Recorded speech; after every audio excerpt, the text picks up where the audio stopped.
Unsolved. The JonBenet Ramsey case. What moved in the night? This video doesn't have a lot of opinion. Will not tell you who killed JonBenet. It's just going to present what objects, things, moved in the night that night.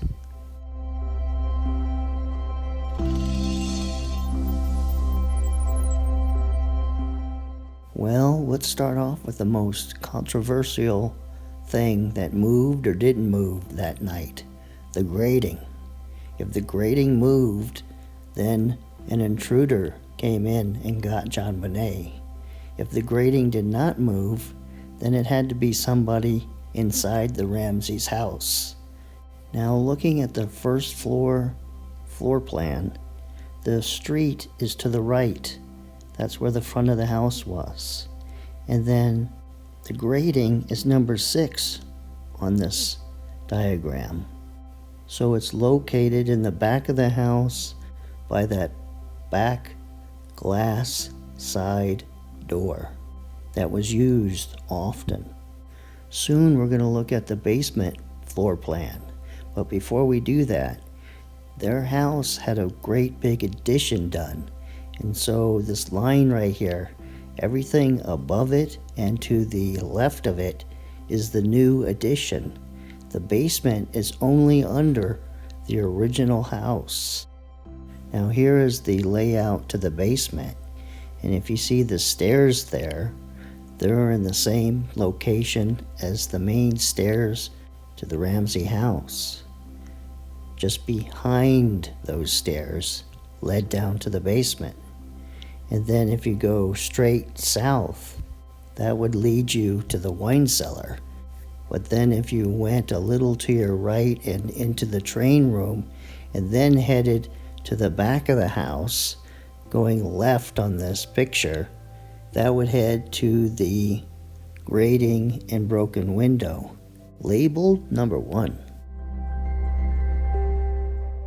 Now heading down to the basement to that broken window. We don't know for sure if that, I call it window door, was ever moved or opened. Because John Ramsey, when the police were there waiting for the ransom call, he didn't tell anybody about this window. Yet in his police interview, he told them that he did go down there and noticed that the window was 1/8 of an inch open, and he pushed it closed and latched it. And then shortly before discovering JonBenet's dead body, when he was down in the basement with Fleet, after Detective Linda Art told John and Fleet to look around the house for anything suspicious, he pointed out the window to Fleet and told him that he had broken it during the summer.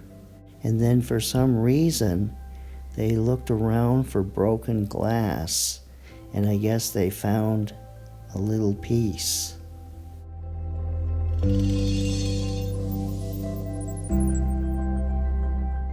Now, another object or objects that moved that night were 3 sheets of paper from Patsy's notepad. Someone wrote this ransom note and then moved it to either the bottom of the stairs or to the floor by that glass back door. Now, the subject of when it was written is controversial and may decide who killed JonBenet. So some suppose that the intruder entered the Ramsey's house while they were at Fleet White's house and wrote the ransom note then. But there's others that believe that it was written after JonBenet was killed by an intruder. He stuck around and wrote this ransom note. And then many others believe that that would be ridiculous, that after killing JonBenet, he would have wanted to leave the house immediately. And so it looks like Patsy or John wrote the ransom note. And now that is why I said the ransom note might have been always lying on the floor by that glass door, because John Fernie, when he came over, he looked through that glass door and he saw the ransom note there. And when the policeman first got there, John showed him the note lying on the floor there. So there's no proof that Patsy actually came down the stairs and saw it at the bottom of the spiral staircase.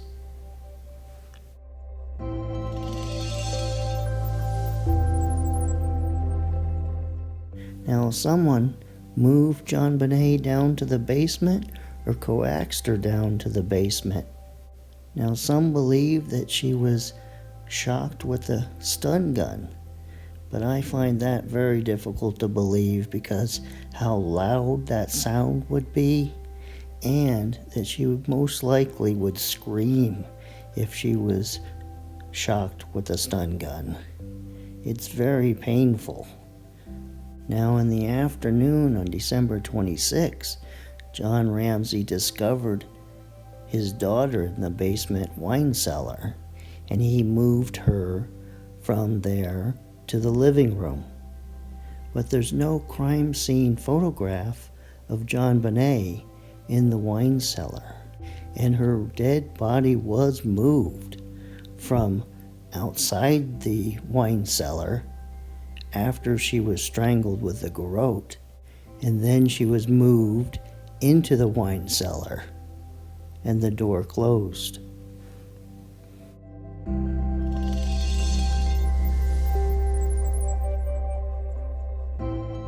Now, some people believe that the paint tote was in the hobby room, the train room, and was moved to this location outside the wine cellar door.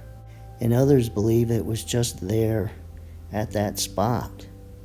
But one thing that did move was the paintbrush, because whoever strangled JonBenet broke it and made a garrote and used the paintbrush as some kind of handle to pull. Now, one thing to note, I don't know if you've ever broken a pencil with your bare hands or some piece of wood, but it's kind of scary. You kind of feel like a piece of wood is going to cut into your hand. So maybe the killer had gloves on.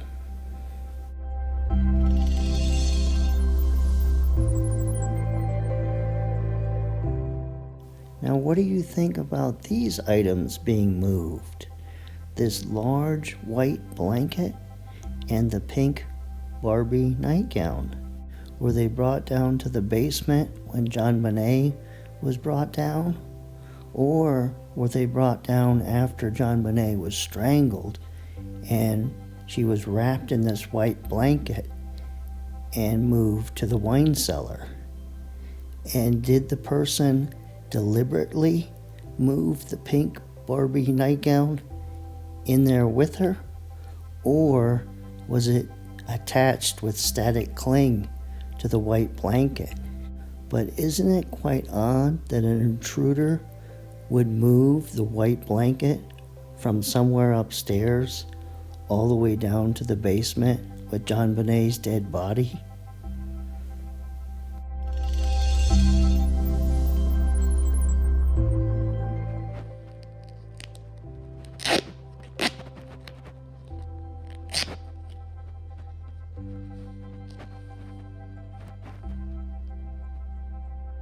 Now, looking at the sticky side of the black duct tape, the edges don't seem to be cut with a knife or scissors.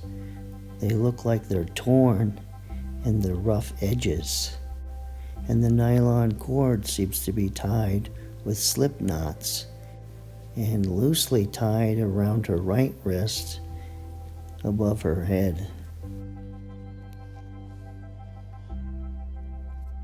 Now we know that the person that killed JonBenet tied these little slip knots with this nylon cord and tied her wrists, at least her right wrist, kind of loosely above her head. And then, of course, the garrote was made with this nylon cord, and it was wrapped around the paintbrush handle on one side and then the other, and then around her neck.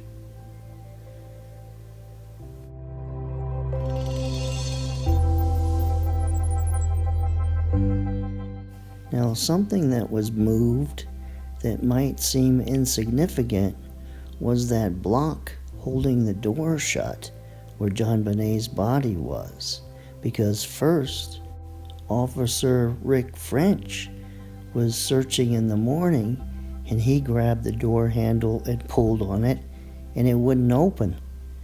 And he thought maybe it was painted shut or forced shut somehow.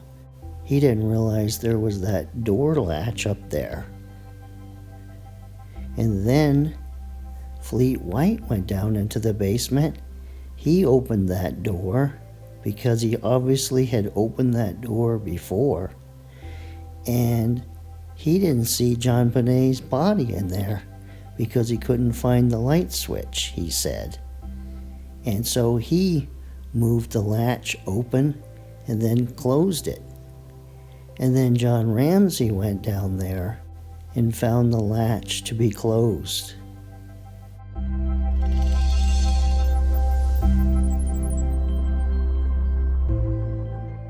In the beginning of this video, I said that grating, if it was moved, then an intruder came into their house. And here's why. This suitcase here, supposedly, the suitcase was placed flush against the wall so the intruder could step and get out through the basement window. But if no one entered or exited that window, how did the suitcase get there? John Ramsey must have moved it there and lied about it, because he stated to the police it did not belong there.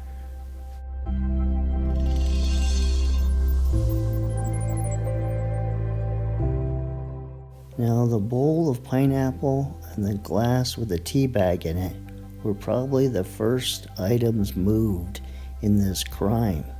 But since we're not certain about this situation and when they got out, I put it last. And now the first thing I wanted to show you is, see this bowl of pineapple and see the bowl on the glass table with the decorations? You can see that it's the same kind of bowl. The only difference is it's got pineapple, there's supposed to be milk or cream in the bowl, and that's a serving spoon that's inside the bowl. Now let me tell you some information about this.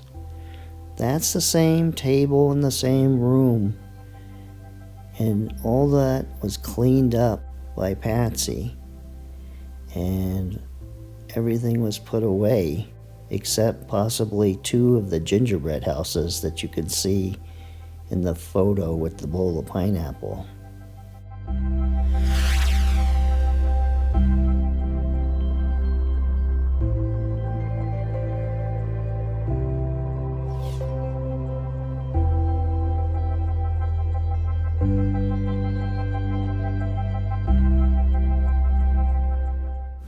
Well, did you find anything interesting in this video?